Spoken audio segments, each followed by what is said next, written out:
వాళ్ళు గమనించి అరే వీళ్ళని కాదనొద్దు అని మంచిగానే కొంతమంది చెట్టుకులు ఇస్తారు.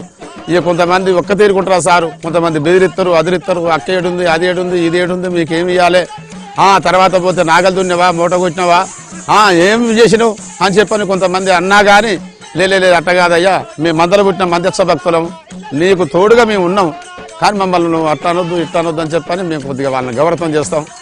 కొన్ని మాటలు కూడా చెప్తే కొంతమంది వాళ్ళదంటే వాళ్ళు కూడా ఏమంటారంటే తల పెద్ద మనసులు, అరే వాళ్ళని మనం అదిరియొద్దు బెదిరియొద్దు, వాళ్ళకి మనం ఇక్కడ అన్నం పెట్టాలి, ఇంత సమాధానం అంటే త్యాగం, ఇన్నేమన్నా డబ్బులు ఇవ్వాలి అనే దాని మీద కూడా కొంతమంది ఆ సమాధానం చెప్పకుండా వస్తుంటే ఇప్పటికీ నా మనవల్ల నా కొడుకుల తరానికి ఇంతవరకు వచ్చింది సారు.